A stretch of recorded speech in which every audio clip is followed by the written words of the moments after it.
প্রশ্ন, জীবে প্রেম করে যেই জন সেই জন সেবিছে ঈশ্বর, এই কথাটি কি ঠিক? তার উত্তরে বলতে হয়, এই কথাটি যদি কেউ যথার্থই বলে মনে করেন তবে তাকে অবশ্যই সর্বজীবের প্রতি সহানুভূতিশীল ও শ্রদ্ধাপরায়ণ হতে হবে। যে কোনো ব্যক্তিই সহজে বুঝতে পারেন যে জীব বলতে কেবলমাত্র মানুষকেই বোঝায় না, গরু, ছাগল, হাঁস, মুরগি, মাছ, ব্যাঙ সবাইকেই বোঝায়। সুতরাং মানুষ কারো প্রতি হিংসা করবে না, কিন্তু মাছ, মাংস, ডিম ভক্ষণ করতে থাকব এবং আপন শরীরে তথাকথিত শাস্ত্র ও শক্তি বজায় রাখতে জীব হত্যা, জীব হিংসা করতে থাকব। অথচ মুখে বলবো জীবে প্রেম, তা হলে সেটি অত্যন্ত বদমায়েশি করা হয়। মাছ, মাংস ভক্ষণ ইত্যাদি অবৈধ কর্ম কখনোই সর্বজীবের ঈশ্বর পরমেশ্বর প্রতি প্রীতিমূলক আচরণ নয়। মানুষ নিজের রসনাতৃপ্তি এবং উদরপূর্তির জন্য জীব হত্যাদি পিশাচ সুলভ আচরণ করে থাকে। এটা কাম, কখনোই প্রেম নয়। তাই শাস্ত্রের নির্দেশ করা হয়েছে, আত্মেন্দ্রিয় প্রীতি বাঞ্ছা তারে বলে কাম, কৃষ্ণেন্দ্রিয় প্রীতি ইচ্ছা ধরে প্রেম নাম। কাম হচ্ছে জড় জাগতিক লালসা এবং প্রেম হচ্ছে ভগবত আসক্তি। কাম অন্ধতম প্রেম, নির্লভ ভাস্বর। এই জগতে কোনো জীবের সঙ্গে অন্য জীবের প্রেম হয় না, কাম হয়। ভগবানের সঙ্গে তার ভক্তের প্রেম হয়, কিন্তু ধরিবাজ ব্যক্তিরা কামকে প্রেম বলে প্রচার করছে। যেমন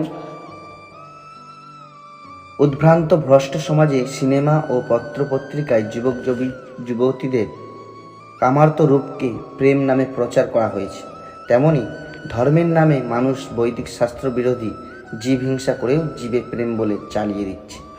বদ্ধ জীবের জন্ম, মৃত্যু, জরা ব্যাধি পূর্ণ ভবচক্র থেকে চিরকালের জন্য নিস্তার পাওয়ার পদ্ধতি করে দেওয়াই জীব সেবা।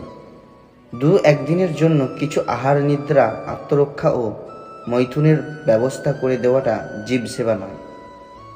রোগীকে ওষুধ দেওয়া, ক্ষুধার্তকে অন্ন দেওয়াটা এমন কোনো বড় সেবা নয়, তা কেবল তৎক্ষণিক উপকার বলা যায় মাত্র। তারপর জীবের একই সমস্যা চলতেই থাকে। জন্মান্তর ধরে জীব 84 লক্ষ প্রকার দেহ ধারণ করে দুঃখময় জগতে বদ্ধ হয়ে আছে। জড়জাগতিক সমস্ত দুঃখগুলির অনর্থ, আর এই থেকে জীবকে মুক্ত করাই প্রকৃত জীব সেবা। মহর্ষি ব্যাসদেব তাই নির্দেশ দিয়েছেন, বদ্ধ জীবের দুঃখ দুর্দশারূপ অনর্থগুলি অচিরেই উপশম করার পন্থা হল সাক্ষাৎ ভক্তিযোগে পরমেশ্বর ভগবানের সেবা করা। শাস্ত্রে ভগবত ভক্তির কথা বলা হয়েছে, কোথাও জীব ভক্তি বা জীবে প্রেম বলা হচ্ছে না।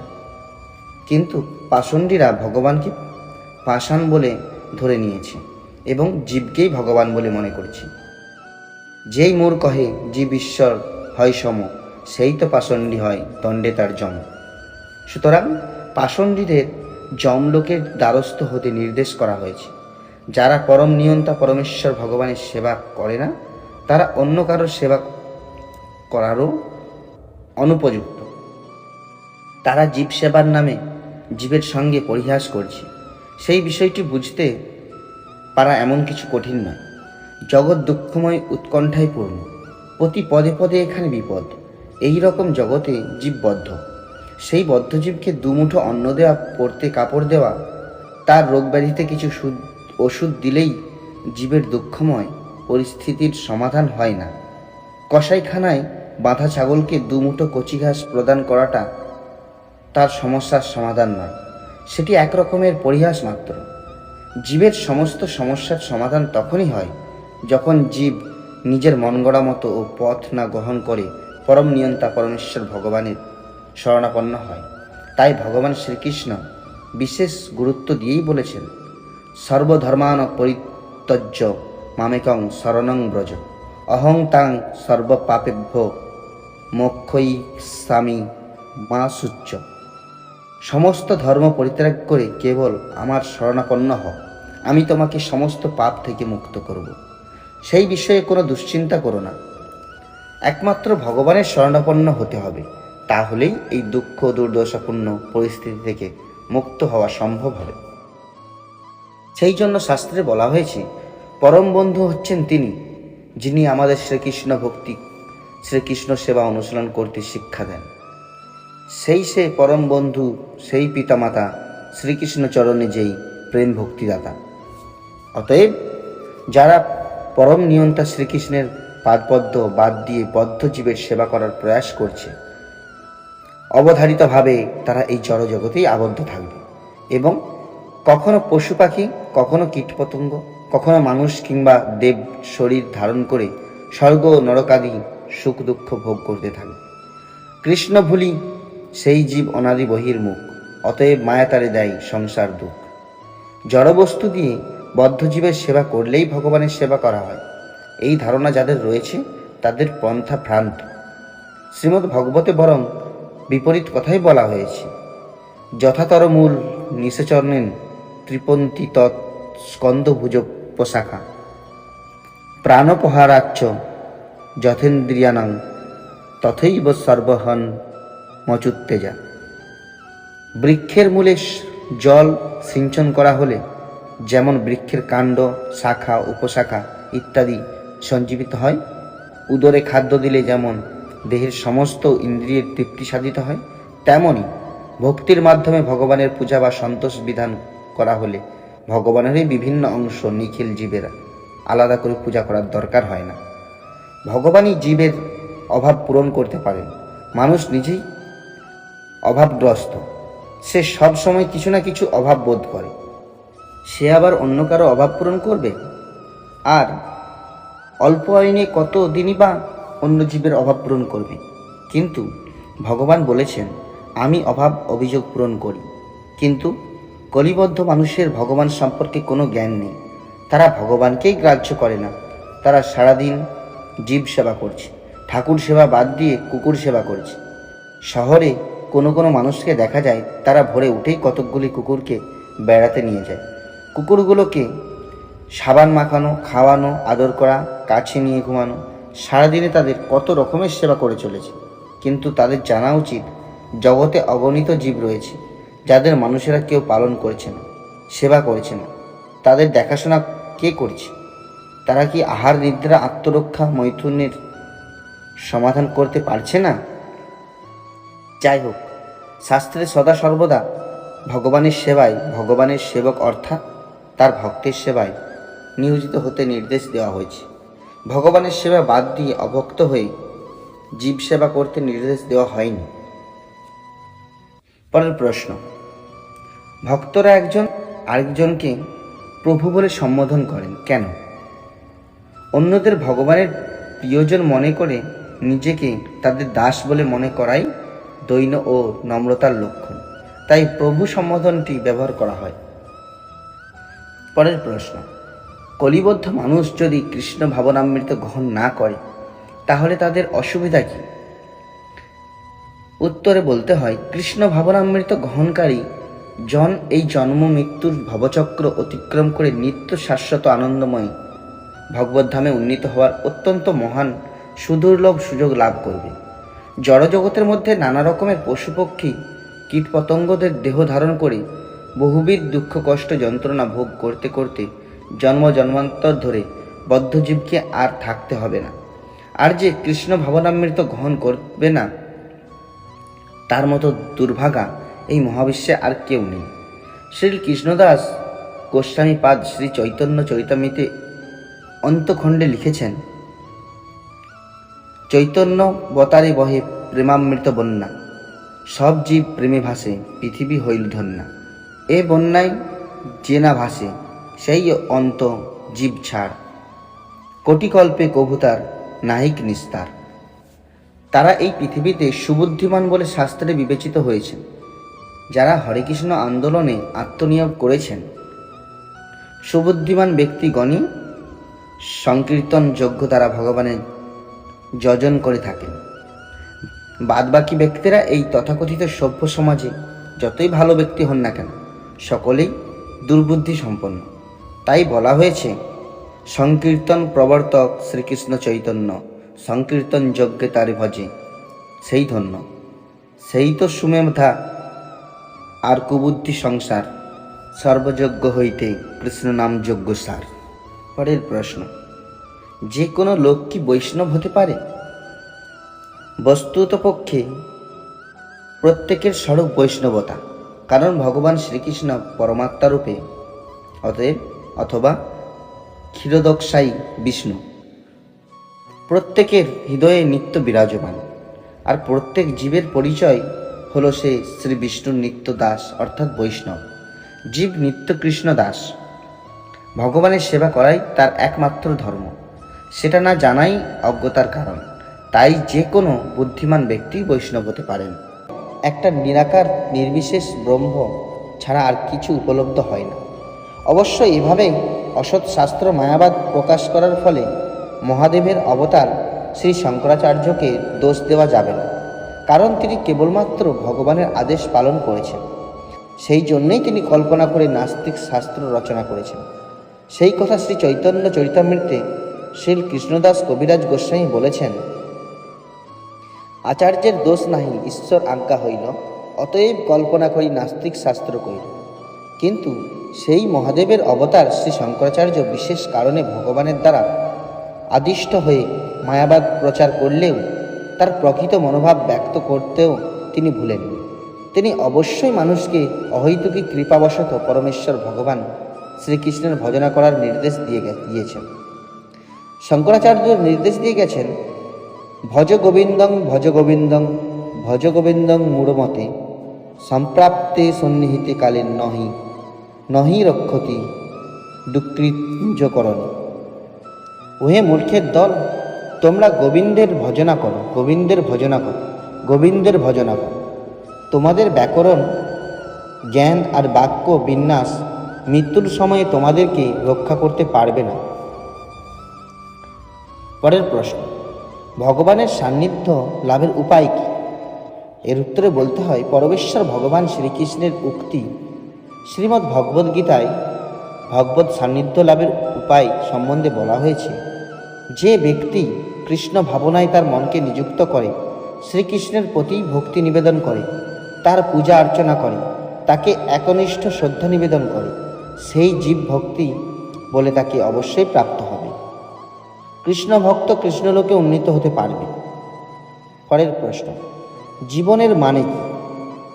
এর উত্তরে বলতে হয়, যিনি জীব নিশক্তির উৎস, সেই পরমেশ্বর শ্রীকৃষ্ণের সেবার উদ্দেশ্যে জীবনযাপন করাটাই জীবনের আসল মানে। পরের প্রশ্ন, ভগবানের সেবা করে বিনিময়ে কতটা আনন্দ পান? তার উত্তরে বলতে হয়, অফুরন্ত। পরের প্রশ্ন, কিভাবে দুঃখ নিবারণ সম্ভব হয়? তার উত্তরে বলতে হয়, শ্রীকৃষ্ণ সেবা প্রীতি বিনা এই দুঃখময় সংসারে দুঃখ নিবারণ সম্ভব নয়। মানুষ যখন শ্রীকৃষ্ণকে বাদ দিয়ে চিন্তা কর্ম আচরণ করে, তখন পরিণামে সেই চিন্তা, সেই কর্ম, সেই আচরণ তার জন্য এই জড়জগতের শোক দুঃখই নিয়ে আসে। কিন্তু সেই চিন্তা, সেই কর্ম কৃষ্ণ সেবার উদ্দেশ্যে নিযুক্ত হলে পরিণামে তার অন্তহীন অনাবিল আনন্দ লাভ। এরপরের প্রশ্ন, ভোগে শান্তি না ত্যাগে শান্তি? উত্তর, ভোগে কিংবা ত্যাগে কোনোটাতেই শান্তি নেই। শান্তি পাওয়ার সূত্রটি ভগবান এইভাবে বলেছেন, সব কিছু আয়োজনের ভোক্তা হচ্ছেন কৃষ্ণ, সমস্ত ব্রহ্মাণ্ডের মালিক হচ্ছেন কৃষ্ণ, সমস্ত জীবের বন্ধু হচ্ছেন কৃষ্ণ। এই তিনটি কথা যে বুঝতে পারবে, সেই শান্তি লাভ করতে পারবে। সমস্ত কিছুর মালিক কৃষ্ণ বলা হচ্ছে না যে বদ্ধ জীব কোনো কিছুর মালিক। অতএব কোনো জীব শ্রীকৃষ্ণের সম্পদ ভোগ করতে চাইলে সে শাস্ত্রমতে দণ্ডনীয় হবে। ভোগকারী কৃষ্ণ, আমরা জীব ভোগ করবার কে? আমাদের সর্বাঙ্গ, আমাদের মস্তিষ্ক, আমাদের জীবনী শক্তি শ্রীকৃষ্ণ দিয়েছেন, আমরা নিজেরা বানাইনি। সমস্ত মাটি, জল, বায়ু, আকাশ, বাতাস যেগুলি আমরা ভোগ করছি, সেগুলো আমাদের তৈরি করা জিনিস নয়। অতএব আমার বলে কিছু থাকলে তবেই না সেই বস্তু ভোগ করা কিংবা ত্যাগ করার প্রশ্ন আসে। প্রকৃতপক্ষে আমার বলে কিছুই নেই। আমাদের পরিচয় হচ্ছে নিত্য কৃষ্ণ দাস, কৃষ্ণের সেবায় যুক্ত হয়ে কৃষ্ণের কৃপার উপর নির্ভর করেই আমাদের থাকতে। আপনার মনে হয় জানা নেই, শ্রী রূপ গোস্বামী নির্দেশ দিয়েছেন যে বিষয়ান যথার্থম উপযুক্তম নির্বন্ধ কৃষ্ণ সম্বন্ধে বিষয়গুলিকে শ্রীকৃষ্ণ সেবায় নিযুক্ত করতে হবে যথার্থভাবে। শ্রী রূপ গোস্বামী প্রভু আবার বলেছেন, যদি কেউ শ্রীকৃষ্ণের সঙ্গে সম্বন্ধিত বিষয়কে জড়বুদ্ধিতে ত্যাগ করে তবে সেই ত্যাগী বৈরাগী ফল্গু বা ভণ্ড বলেই পরিচিত হন। প্রকৃতপক্ষে আমাদের গ্রহণ করতে হবে কৃষ্ণ ভক্তির অনুকূল সমস্ত বিষয় এবং ত্যাগ করতে হবে কৃষ্ণ ভক্তির প্রতিকূল বিষয়। দূতং পানং স্ত্রিয় সুনা জুয়া নেশা ভাঙ অবৈধ যোষিত সঙ্গ ও জীব হিংসা। সুতরাং অন্যভাবে বলা যায়, শান্তি ভোগে কিংবা ত্যাগে নয়, শান্তি কৃষ্ণ ভক্তিতে, কৃষ্ণ সেবায়। কোনো কিছু ত্যাগ করতে কিংবা আপন সুখের জন্য ভোগ করতে বলা হচ্ছে না, প্রীতিপূর্ণভাবে কৃষ্ণ সেবায় যুক্ত করে বিষয়ের যথার্থ ব্যবহার করতে বলা হয়েছে। পরের প্রশ্ন, অষ্ট যোগসিদ্ধি কি কি? এর উত্তর, অষ্টসিদ্ধি হল 1. অনিমা। এই সিদ্ধির প্রভাবে স্বেচ্ছায় যোগী অত্যন্ত ক্ষুদ্র রূপ ধারণ করতে পারে। 2. লঘিমা। এই সিদ্ধির প্রভাবে যোগী ইচ্ছা করলে অত্যন্ত হালকা হয়ে যেতে পারে, ফলে জলের উপর হেঁটে চলা কিংবা আকাশে ভেসে বেড়াতে পারে। 3. মহিমা। এই সিদ্ধির প্রভাবে যোগী ইচ্ছা করলে বিশাল রূপ ধারণ করতে পারে। 4. প্রাপ্তি। এই সিদ্ধির প্রভাবে যোগী ইচ্ছা করলে বহু দূরের কোনো বস্তুকে হাত বাড়িয়ে স্পর্শ করতে পারে, হাত বাড়িয়ে হাজার হাজার মাইল দূরে অবস্থিত কোনো বৃক্ষ থেকে ফল পেড়ে আনতে পারে। 5. ঈশিতা। এই যোগসিদ্ধির প্রভাবে কেবল ইচ্ছার দ্বারাই একটি সম্পূর্ণ গ্রহ সৃষ্টি কিংবা ধ্বংস করা যায়। 6. বশিতা। এই সিদ্ধির প্রভাবে যে কোনো মানুষকে বশীভূত করা যায়। 7. প্রাকাম্য। এই যোগসিদ্ধির প্রভাবে যে কোনো জড় বাসনা পূর্ণ করা যায়। 8. কামাবসায়িতা। এই সর্বোচ্চ যোগসিদ্ধির প্রভাবে জড়া প্রকৃতিকে নিয়ন্ত্রণ করা যায়। শ্রী গৌরহরি পার্ষদ শ্রী রসিকানন্দদেব যোগসিদ্ধির ভাবনায় প্ররোচিত না হলে যুগধর্ম হরিনাম জপকীর্তনে ব্রতী হাতে নির্দেশ দেন। ব্রজের কুসুমাসব সখার অবতার মায়াপুরবাসী শ্রীধর পণ্ডিতকে শ্রী চৈতন্য মহাপ্রভু অষ্টসিদ্ধি দান করতে চাইলে শ্রীধর পণ্ডিত যোগসিদ্ধিগুলিকে অনিত্য ও অনর্থ জ্ঞান করে প্রত্যাখ্যান করেন এবং মহাপ্রভুর নিত্য সেবায় যুক্ত হওয়ার বাসনা পোষণ করেন। তাতে গৌরহরি আরও বেশি প্রসন্ন হয়েছিলেন। অবশ্য দক্ষিণ ভারতের পরম বৈষ্ণব তিরুমঙ্গই 4 জন যোগসিদ্ধ শিষ্য গুরুদেবের নির্দেশে কেবলমাত্র বিষ্ণু সেবার উদ্দেশ্যেই যোগসিদ্ধির ব্যবহার করেছিলেন। পরের প্রশ্ন, গৃহস্থ ভক্তদের নামের শেষে দাস অধিকারী কথাটি যুক্ত হয় কেন?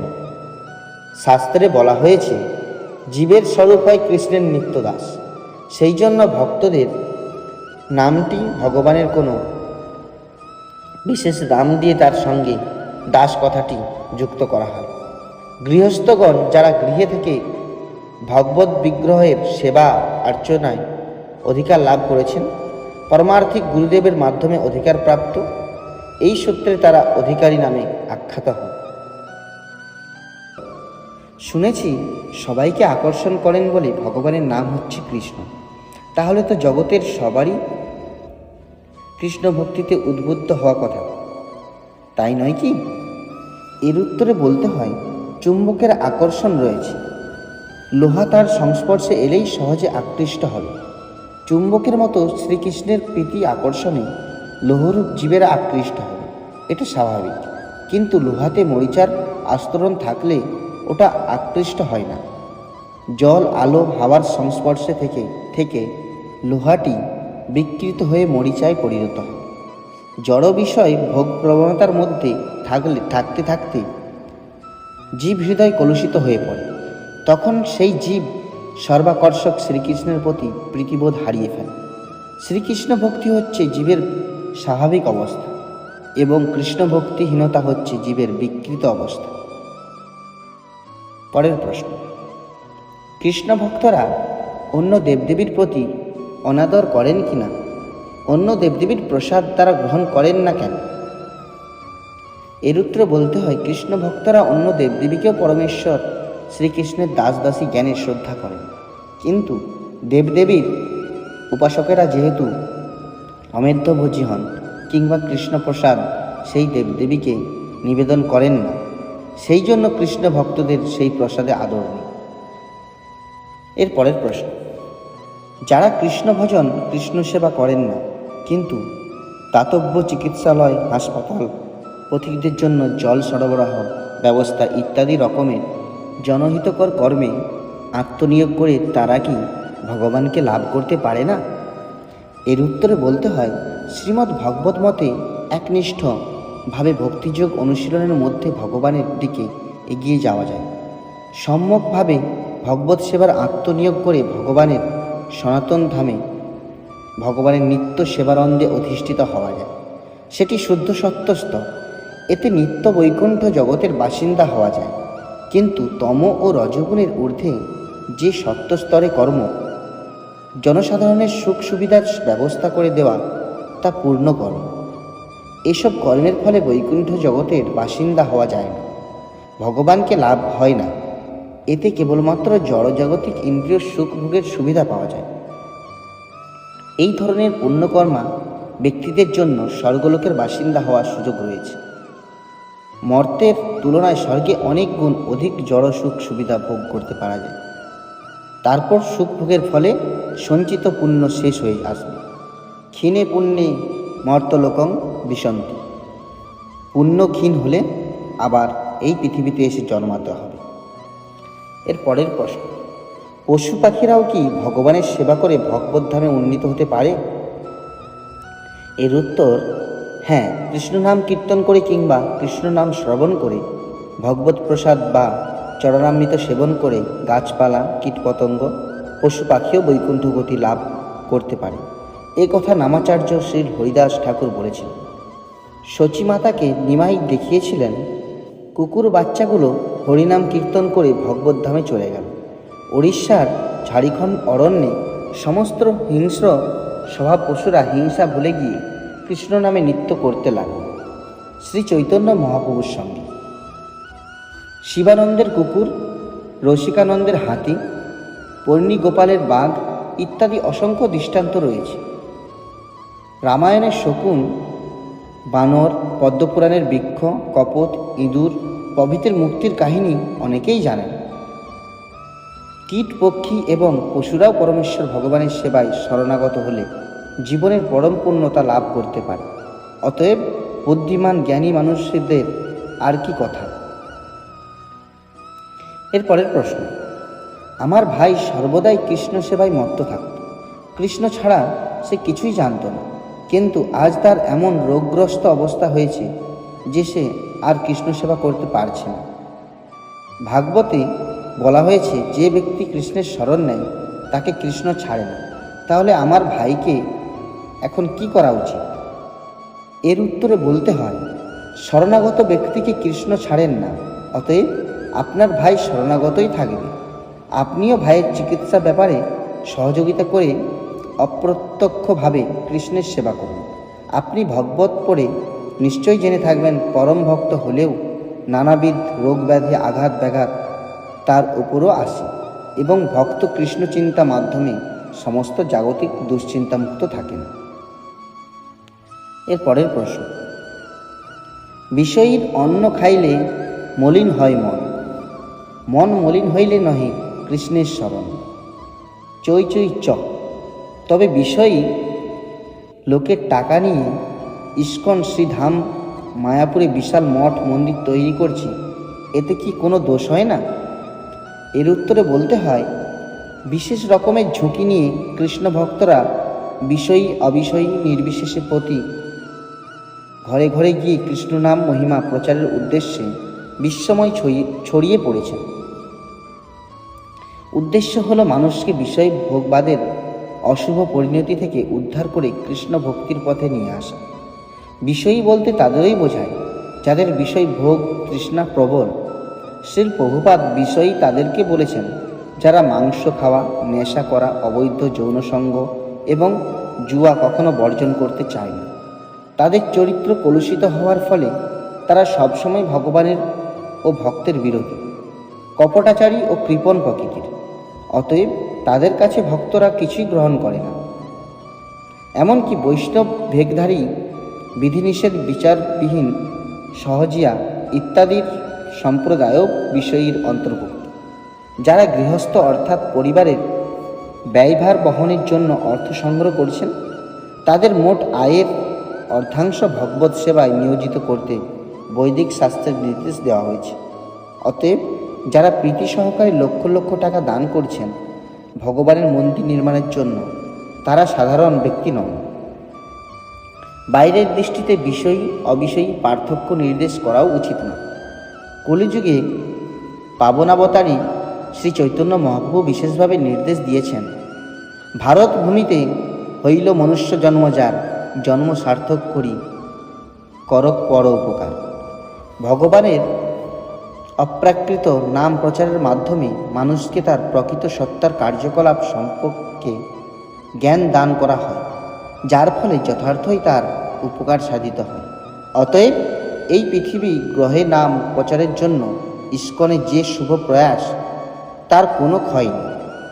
বদ্ধজীবকে ভগবানের সেবায় নিয়োজিত করাই প্রচারের লক্ষ্য। ভগবত মহিমা প্রচারের একটি বিশেষ অঙ্গ হল ভগবানের সর্বাকর্ষণীয় মন্দির নির্মাণ। ভগবত সেবায় অর্থ, শ্রম ইত্যাদি সহযোগিতাই প্রত্যেকের কাম্য। জড়জাগতিক বিষয়ের মোহবন্ধন মুক্ত হলে মানুষ প্রত্যেকেই বুঝতে পারে যে কৃষ্ণ সেবাই সহজাত অধিকার। অতএব যারা সহযোগিতা করছেন তাতে কারো ক্ষতি হওয়ার সম্ভাবনা নেই। পরমেশ্বর ভগবান শ্রীকৃষ্ণ বলছেন, হে পার্থ, শুভানুষ্ঠানকারী পরমার্থবিদের ইহলোক এবং পরলোক কোনো দুর্গতি হয় না। হে বৎস, তার কারণ কল্যাণকারী কখনো অধোগতি হয় না। কিন্তু যারা শ্রীমন্দির নির্মাণ তথা অন্যান্য প্রচার কার্যে আন্তরিক আগ্রহ ভরে মুক্ত হস্তে অর্থ, শ্রম, সহানুভূতি, সহযোগিতা করছেন, তাদের বিষয়ী ভেবে অবহেলা করা বা তাদের দেওয়া উপযুক্ত দ্রব্যকে বিষয় জ্ঞানে অবহেলা করার কোনো যুক্তি নেই। বরং শাস্ত্রে উল্লেখ করা হয়েছে, যখন কোনো কিছুর প্রতি মানুষের আসক্তি থাকে না, কিন্তু সেই সময়ে সে শ্রীকৃষ্ণ সম্বন্ধীয় সব কিছু গ্রহণ করে, তখন সে যথার্থই সকল আসক্তির ঊর্ধ্বে অবস্থান করে থাকে। আর অন্যদিকে যে ব্যক্তি সব কিছু বর্জন করছে অথচ সেগুলির সঙ্গে শ্রীকৃষ্ণের সম্পর্ক সম্বন্ধে কোনো জ্ঞানই তার নেই, তাহলে বুঝতে হবে তার বৈরাগ্য সম্পূর্ণ হয়নি। তাই আমাদের গুরু আচার্য শ্রীল ভক্তি সিদ্ধান্ত সরস্বতী ঠাকুর গোস্বামী লিখেছেন, কৃষ্ণ সেবায় অনুকূল বস্তুকে যদি কেউ বিষয় জ্ঞানে পরিত্যাগ করে তবে তা বড়ই ভুল করা হয়। পরিশেষে বলা যায়, কপটাচারী, উৎপাত সৃষ্টিকারী, বিধি বিচারহীন অবৈষ্ণব বিষয়ীদের অন্য ভক্তরা কখনোই গ্রহণ করতে চান না।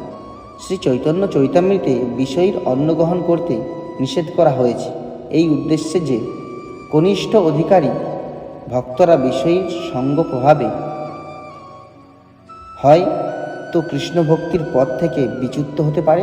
অতএব সাবধান বাণীর প্রয়োজন রয়েছে। কিন্তু ভগবত সেবার জন্য অনুকূল বা উপযুক্ত বস্তু গ্রহণ করতে নিষেধ করা হয়।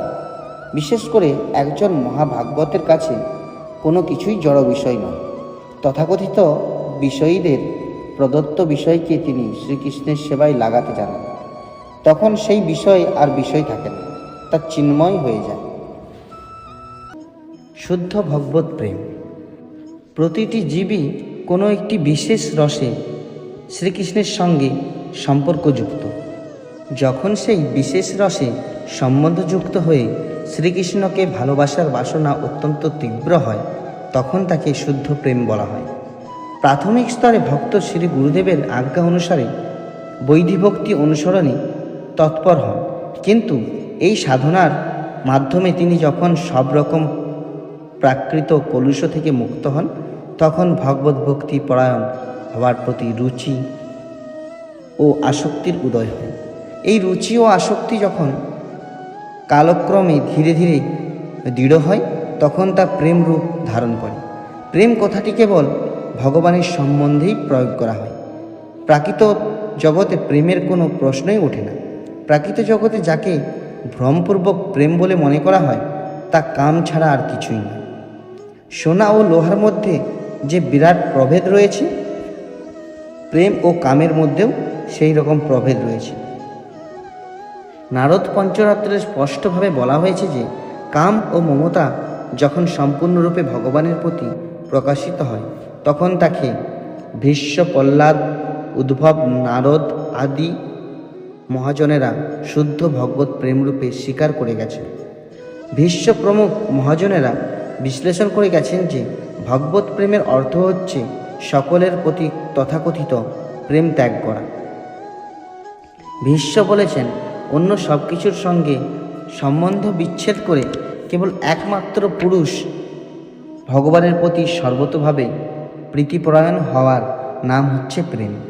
এই শুদ্ধ প্রেম দুভাবে লাভ করা সম্ভব, চিন্ময় ভাবযুক্ত হওয়ার ফলে এবং স্বয়ং ভগবানের অহৈতুকী কৃপার প্রভাবে। চিন্ময় ভাবের উদাহরণ সদ্গুরুর তত্ত্বাবধানে শাস্ত্রোক্ত নির্দেশ পালন করে বৈধি ভক্তি অনুশীলন করার মাধ্যমে ভগবানের প্রতি চিন্ময় ভাবের উদয় হয়। শ্রীমদ্ ভগবতের একাদশ স্কন্ধে বৈধি ভক্তি অনুশীলন করার মাধ্যমে এই চিন্ময় ভাবের উদয় সম্বন্ধে বলা হয়েছে।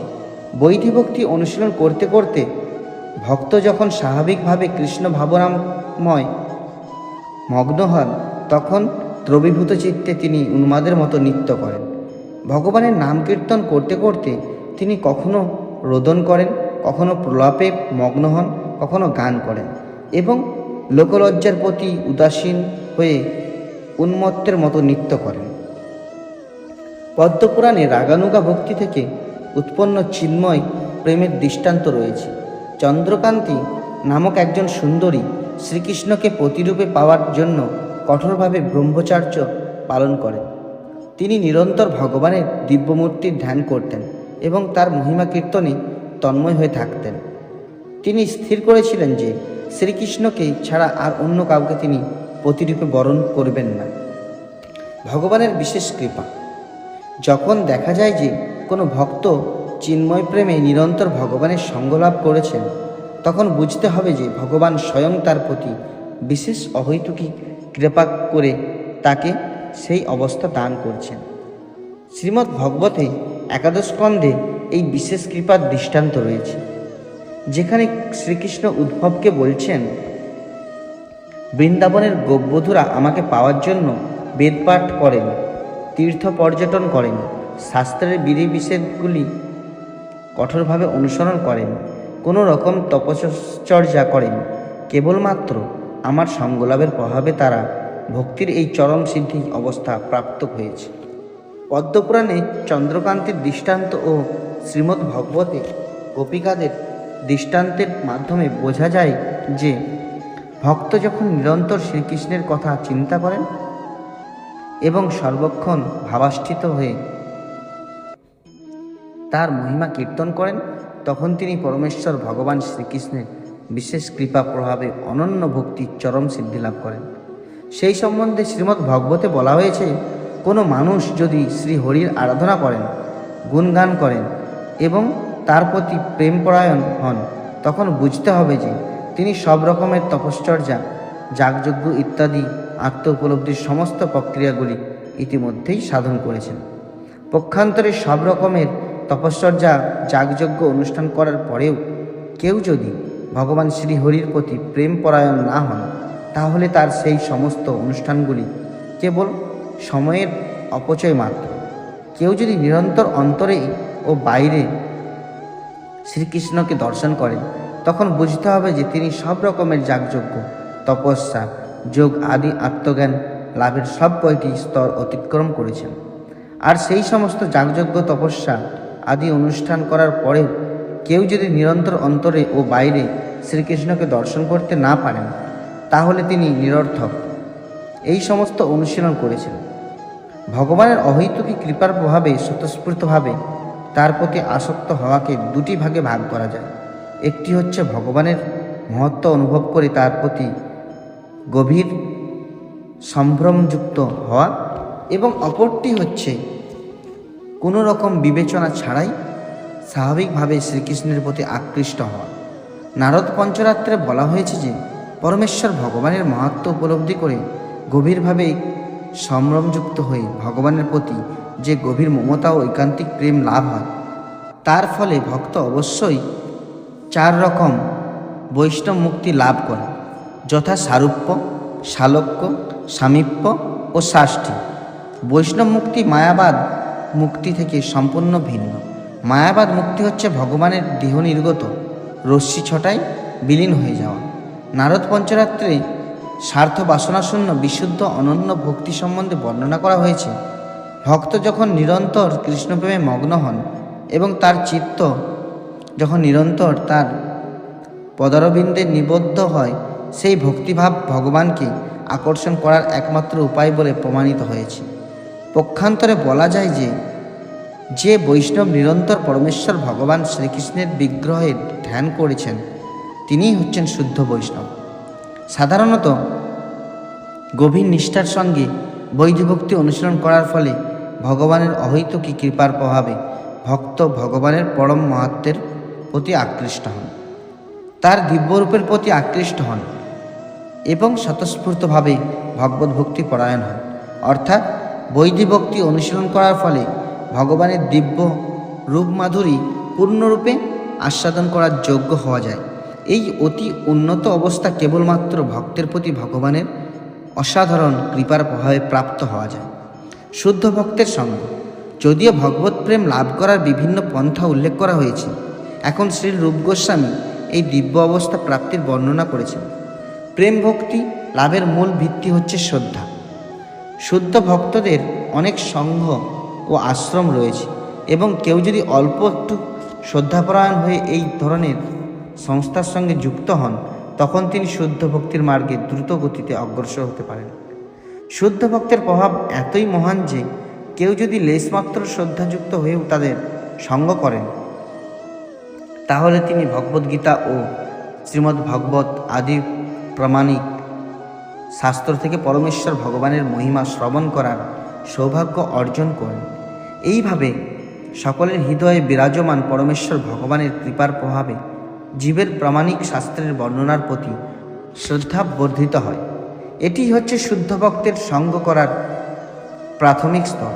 তার পরবর্তী স্তরে অধিক উন্নত ও পরিপক্ক হওয়ার পর শুদ্ধ ভক্তের আশ্রয়ে বৈদিভক্তির আচরণ করবার জন্য তিনি স্বতঃস্ফূর্তভাবে আত্মসমর্পণ করে তাকে গুরুরূপে বরণ করেন।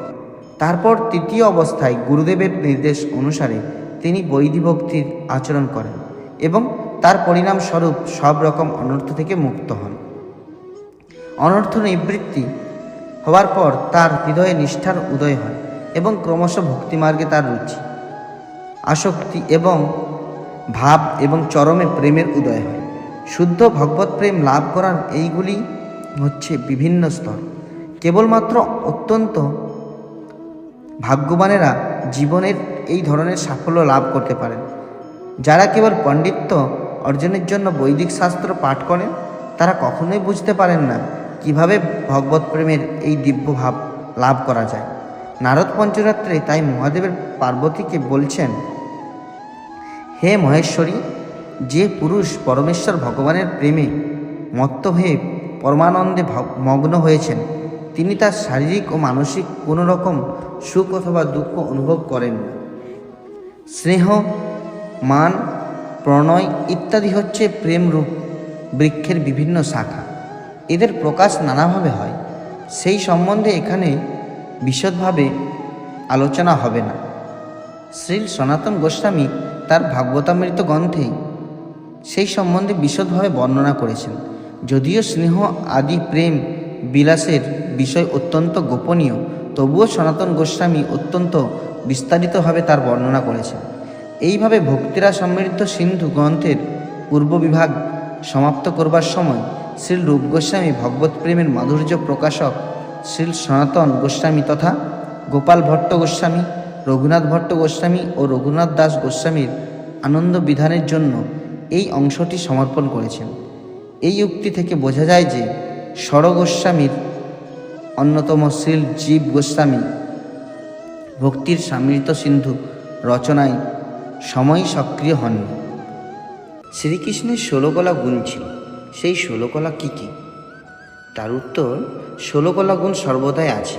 অনিমা, মহিমা, প্রাপ্তি, প্রাকাম্য, লঘিমা ও ঈশিতা, কামাবসায়িতা ও বসিতা, এই 8 সিদ্ধি, ঐশ্বর্য, বীর্য, যশ, শ্রী, জ্ঞান ও বৈরাগ্য, এই 6 ভোগ এবং লীলা ও কৃপা, এই গুণগুলি শ্রীকৃষ্ণের সঙ্গে নিত্য বর্তমান। এরপরের প্রশ্ন, বৈষ্ণব কবি জয়দেব তার শ্রী গীত গোবিন্দ গ্রন্থে ভগবানের 10 অবতারের কথা উল্লেখ করেছেন, কিন্তু কৃষ্ণ অবতারের কথা নেই কেন? এর উত্তর, শ্রী গীত গোবিন্দ গ্রন্থে কবি জয়দেব অবশ্যই গোবিন্দ বা শ্রীকৃষ্ণের কথা উল্লেখ করেছেন। শ্রীকৃষ্ণ স্বয়ং ভগবান অবতারী, অর্থাৎ তিনি সমস্ত অবতারের মূল উৎস। সমস্ত অবতার তার থেকেই উৎপন্ন হয়েছেন। তাই অবতারগণের সঙ্গে কৃষ্ণকে একজন অবতার রূপে মনে করা উচিত নয় বলেই কবি জয়দেব অবতার স্তোত্রে কৃষ্ণের নাম উল্লেখ করেন। আর তিনি যে 10 অবতারের নাম উল্লেখ করেছেন, সেই সকল অবতারগণের অবতারই হচ্ছেন আদিপুরুষ ভগবান শ্রীকৃষ্ণ। সেই কথায় কবি জয়দেব গোস্বামী 10 অবতার গীতের ঠিক পরের শ্লোকটিতেই পরিষ্কার উল্লেখ করেছেন। তাতে বলা হয়েছে, তুমি মৎস্য অবতারে বেদের উদ্ধার সাধন করেছ, কুর্ম অবতারে পৃথিবীকে পিঠে বহন করেছ, বরাহ অবতারে ধরণীকে ঊর্ধ্বে উত্তোলন করেছ, নৃসিংহ অবতারে হিরণ্যকশিপুর বক্ষ বিদীর্ণ করেছ, বামন অবতারে ত্রিপাদভূমি প্রার্থনাচ্ছলে দৈত্যরাজ বলিকে প্রবঞ্চিত করেছ, পরশুরাম অবতারে ক্ষত্রিয়কুল সংহার করেছ, রাম অবতারে রাক্ষসরাজ রাবণকে পরাভূত করেছ, বলরাম অবতারে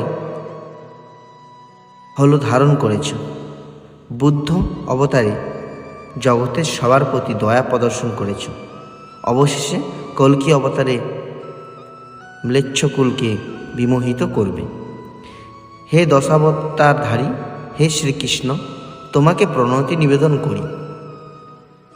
প্রজাপতি শ্রী ব্রহ্মা শ্রীকৃষ্ণের স্তুতি করেছেন এইভাবে, যে পরম পুরুষ সাংসকলা নিয়মে রামাদি মূর্তিতে স্থিত হয়ে ভুবনে নানা অবতার প্রকাশ করেছিলেন এবং স্বয়ং কৃষ্ণ প্রকট হয়েছিলেন, সেই আদিপুরুষ গোবিন্দকে আমি ভজন করি। পরবর্তী প্রশ্ন, ভগবান কোথায় বাস করেন? এর উত্তরে, এই অনন্তকোটি জড় বিশ্ব ব্রহ্মাণ্ডের সৃষ্টিকর্তা ব্রহ্মা শ্রী শ্রী ব্রহ্ম সংহিতায় বর্ণনা করেছেন, এই দেবীধাম, তার উপরে মহেশধাম, তার উপরে হরিধাম বা বৈকুণ্ঠ এবং সবার উপরে শ্রী গোলক নামক নিজধাম, অর্থাৎ স্বয়ং ভগবানের পরম ধাম।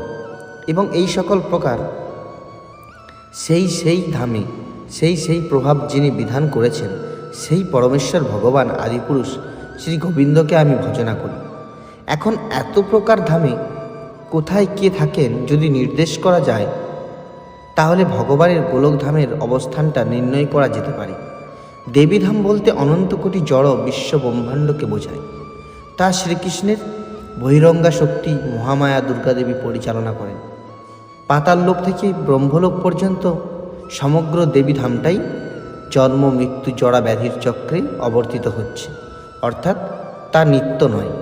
এই ব্রহ্মাণ্ডের সংখ্যা অগণিত, ঠিক যেন এক গাড়ি সরিষা বীজের মতো, যার মধ্যে এই ধরাধাম হলো একটি ছোট্ট সরিষা দানার মতো।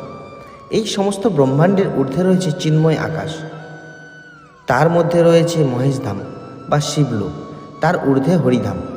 ভগবান শ্রীকৃষ্ণের বিস্তার শ্রী বিষ্ণুর বৈকুণ্ঠধাম। সবার ঊর্ধ্বে শুদ্ধ ভক্তগণের পরম আদরণীয় পরমারাধ্য দ্বিভুজ মুরলীধর শ্যামসুন্দর শ্রীকৃষ্ণের পরমধাম শ্রী গোলক বৃন্দাবন। আজ থেকে 5000 বছর আগে স্বয়ং শ্রীকৃষ্ণ তার অন্তরঙ্গা শক্তির মাধ্যমে নিজেই এই ধরাধামে অবতীর্ণ হয়ে সেই গোলকধামের বর্ণনা প্রদান করে গেছেন, যা তিনি বহু পূর্বে সূর্যদেবকে দান করেছিলেন। স্বয়ং শ্রীকৃষ্ণ নির্দেশ দিয়েছেন, সেই অব্যক্ত অক্ষয় চিন্তামণি ধামই সমস্ত জীবের পরম গতি। ভগবান শ্রীকৃষ্ণের প্রতি নিষ্ঠা ভক্তির মাধ্যমে কোনোদিন যদি কেউ সেখানে যেতে পারেন, তবে আর কখনোই তিনি এই দুঃখময় জগতে ফিরে আসেন না।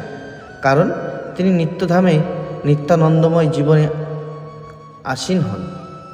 সেই দিব্য সচ্চিদানন্দময় ধামই ভগবানের পরম ধাম। শ্রীমদ্ ভগবদ্গীতার অক্ষর ব্রহ্মযোগের 21 শ্লোকে এই কথারই উল্লেখ আছে। আবার সেই ভগবান যুগপৎ ব্রহ্মাণ্ডের অনুপরমাণুতে রয়েছেন। তিনি অংশাবতার ক্ষীরোদকশায়ী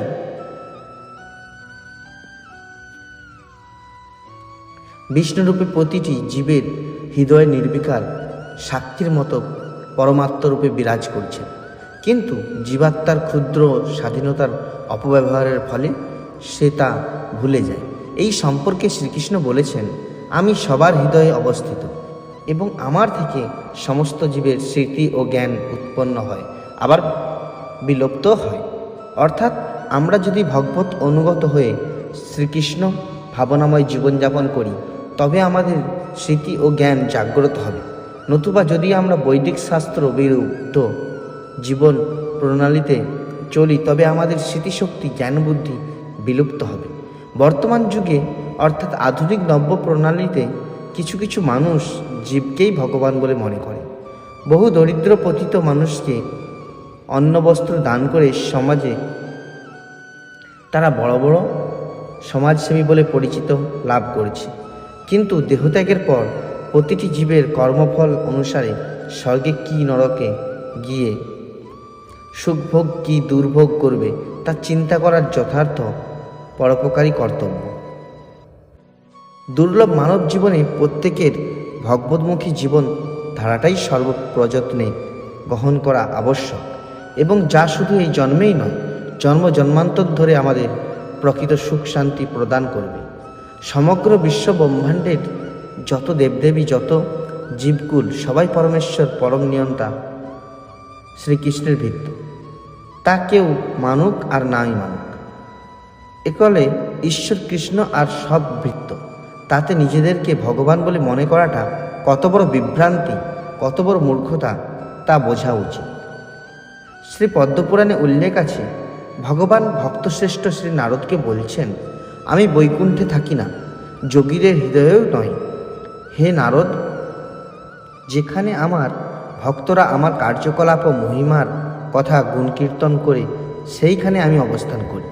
শ্রী দুর্বাসা মুনিকে ভগবান বলছেন, আমি ভক্তজন প্রিয়, ভক্তই আমাকে চিন্তা করে, আমিও ভক্তের জন্য চিন্তা করি। অর্থাৎ ভগবান সর্বত্র যুগপৎ বিরাজ করলেও বিশেষ রূপে ভক্ত জনপ্রিয়। তাই ভক্ত হওয়ার জন্য আমাদের প্রত্যেকের চেষ্টা করা উচিত। যারা সর্বাকর্ষক শ্রীকৃষ্ণকে ভালোবাসেন, তারা তার অপ্রাকৃত চিত্র, তার মন্দির, তার শ্রীবিগ্রহ, তার শ্রীনাম, তার কথা, তার প্রসাদ, তার ভক্ত সবার প্রতি অবশ্যই আকৃষ্ট হবেন। তখন তাদের নিষ্কপট ভগবত ভক্তিময় চক্ষুতে ভগবান কোথায় আছেন আর কোথায় নেই তা উপলব্ধ হবে। পরের প্রশ্ন, ভগবানের প্রকৃত সংজ্ঞা কি?